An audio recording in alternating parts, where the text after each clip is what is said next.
Assalamualaikum warahmatullahi wabarakatuh, sobat-sobatku sekalian. Selamat bergabung kembali dengan saya di channel ini. Semoga kita semua senantiasa diberikan kesehatan dan kekuatan oleh Allah Subhanahu wa Ta'ala. Amin ya Rabbal 'Alamin. Oke, teman-teman sekalian, pada kesempatan kali ini saya akan membahas jenis-jenis soal dalam tes bahasa Inggris seleksi BUMN tahun 2023. Nah, mungkin ada di antara kalian yang bertanya-tanya, kira-kira untuk jenis soal yang akan muncul dalam tes bahasa Inggris seleksi BUMN tahun 2023 ini seperti apa? Nah, di sini kita coba prediksi ya, jenis-jenis soal yang mungkin akan muncul dalam tes bahasa Inggris nanti. Tapi sebelum itu tentu ada hal penting yang harus teman-teman pahami, yaitu terkait dengan ambang batas minimal nilai yang harus diperoleh oleh setiap peserta ya. Jadi di sini ambang batas minimal nilainya itu adalah 450. Ya, jadi kalau misalnya teman-teman yang mengikuti seleksi atau tes bahasa Inggris nanti nilainya di bawah 450, maka ya itu kecil kemungkinan bisa lolos dalam seleksi BUMN ini. Begitu pula sebaliknya, kalau misalnya nilai teman-teman bisa di atas 450, 500, 500 atau 550 atau bahkan 600, maka itu akan besar kemungkinan teman-teman berpeluang untuk bisa lolos seleksi penerimaan BUMN tahun 2023 dengan catatan teman-teman juga pada tes akhlak dan TKD nilainya juga memenuhi syarat ya, kira-kira seperti itu. Nah, yang kedua yang harus teman-teman pahami terkait dengan jumlah soal dalam tes bahasa Inggris seleksi BUMN tahun 2023, yaitu sebanyak 100 nomor. Jadi kalau kita berkaca pada seleksi BUMN sebelumnya, itu jumlah soalnya ada 100 nomor. Di mana alokasi waktu untuk mengerjakan soal ini ada hanya 90 menit. Jadi di sini kita bukan dipaksa ya, tapi dipacu untuk bisa menyelesaikan satu soal itu kurang dari 1 menit. Nah, ini tentu menjadi tantangan bagi teman-teman yang saat ini sedang mempersiapkan diri. Mudah-mudahan kalau misalnya persiapan teman-teman cukup mantap, cukup baik, maka saya kira dengan durasi 90 menit untuk mengerjakan 100 soal itu nanti tidak menjadi masalah ya, selama teman-teman mulai hari ini giat melakukan latihan, tryout dan lain sebagainya. Nah, selanjutnya kita akan coba lihat kira-kira jenis soal apa yang akan muncul dalam tes bahasa Inggris seleksi BUMN tahun 2023 ini. Nah, yang pertama kemungkinan besar ada soal jenis error recognition ya. Nah, kemudian ada juga soal yang berhubungan dengan reading comprehension. Kemudian ada juga jenis soal yang berhubungan dengan structure. Kemudian yang terakhir ada jenis soal yang berhubungan dengan written expression. Nah, mungkin ada yang bertanya, kenapa listening tidak masuk dalam jenis soal tes bahasa Inggris seleksi BUMN tahun 2023? Nah, berdasarkan hasil penelusuran saya dan berdasarkan informasi yang saya dapatkan dari teman-teman yang sudah pernah mengikuti seleksi BUMN tahun-tahun sebelumnya, bahwa yang listening itu tidak ada ya, tidak ada dalam skema jenis soal seleksi BUMN khusus untuk tes bahasa Inggris. Kebanyakan itu berkutat pada 4 poin ini: error recognition, reading comprehension, structure, written expression. Namun demikian, kalau misalnya teman-teman mau mempersiapkan diri untuk belajar soal-soal listening, mungkin tidak ada masalah juga ya. Jangan sampai pada saat tes nanti ada soal listening, tidak menutup kemungkinan seperti itu. Tapi untuk sementara, dari berbagai referensi yang saya coba lihat, yang coba saya telusuri, nah untuk prediksi jenis-jenis soal tes bahasa Inggris itu hanya berkutat pada 4 poin ini. Nah, selanjutnya kita akan coba lihat satu-satu ya. Pertama kita mulai dari error recognition. Mungkin ada yang belum paham, ada yang belum mengerti apa itu error recognition. Jadi error recognition itu merupakan pertanyaan di mana kita diminta untuk menjawab bagian yang salah dari kalimat yang disajikan. Sehingga di sana kita akan mencari jawaban yang salah ya. Jadi bukan jawaban yang benar yang akan kita cari pada opsi pilihan ganda, melainkan jawaban yang salah. Nah, kesalahan-kesalahan seperti apa yang akan kita cari? Nah, pertama kesalahan yang berhubungan dengan grammar ya. Kemudian kesalahan yang berhubungan dengan makna kata maupun pilihan kata atau frasa ya. Jadi itu kesalahan-kesalahan itu yang akan kita temukan. Kemudian hal yang harus diperhatikan dalam mengerjakan error recognition ini adalah pada saat kita mengerjakan soal model seperti ini, kita harus membaca keseluruhan kalimat. Kemudian memeriksa kata yang bergaris bawah dengan bantuan kata di sekitarnya, serta kita sesuaikan dengan rumus pembentukan kalimat atau frasa.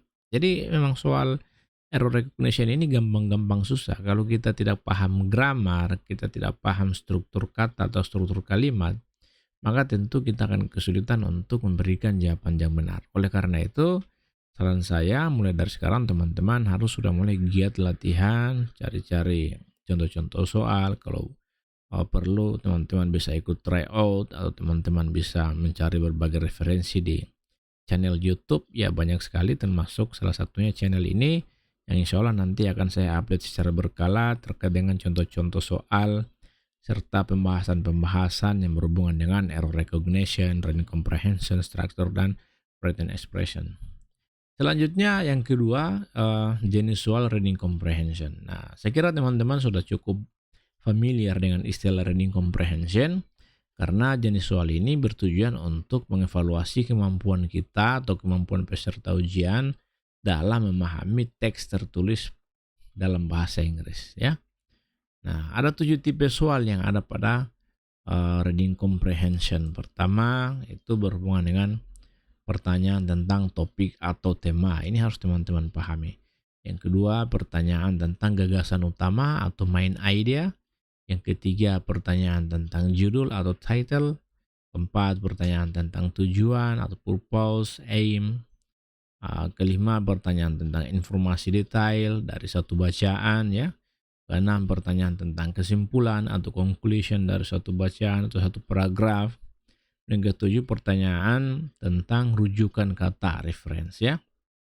Jadi 7 tipe soal ini selalu ada dalam reading comprehension. Jadi saya menyarankan agar teman-teman mulai dari sekarang banyak-banyak membaca, berlatih soal-soal reading comprehension. Karena kalau kita lihat alokasi waktu yang cukup sedikit, maka tentu ketika kita berhadapan dengan soal-soal reading comprehension, yang pastinya di sana ada paragraf atau kalimat yang butuh waktu untuk membacanya, maka kalau kita tidak latihan, maka saya yakin teman-teman akan kesulitan untuk menjawab soal-soal seperti itu.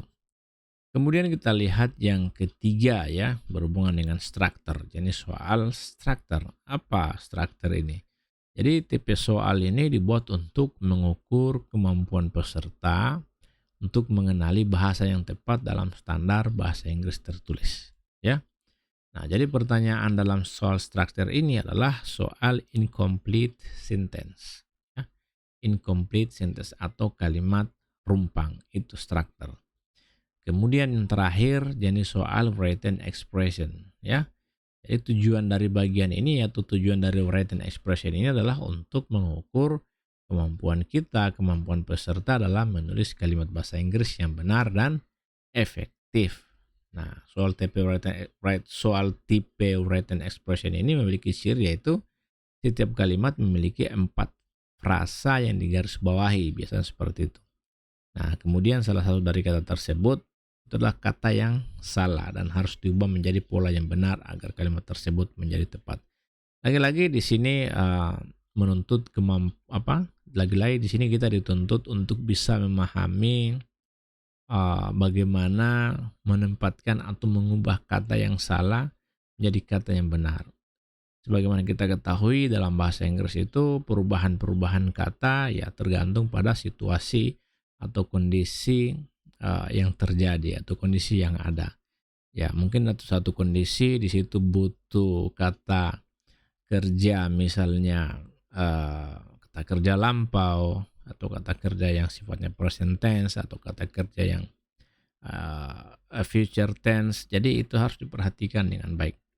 Tapi saya kira kalau kita bicara tentang materi written expression, written expression, structure, reading comprehension, dan error recognition ya. Saya kira hal-hal seperti ini sudah cukup familiar bagi teman-teman karena hampir setiap tahapan yang kita lalui selalu diperhadapkan dengan tes atau jenis tes seperti ini. Maka saya yakin teman-teman pasti bisa melalui proses seleksi BUMN ini khusus untuk tes bahasa Inggris ini dengan mudah. Apalagi misalnya teman-teman sudah mempersiapkan diri dengan baik, sering-sering melakukan latihan, memperbanyak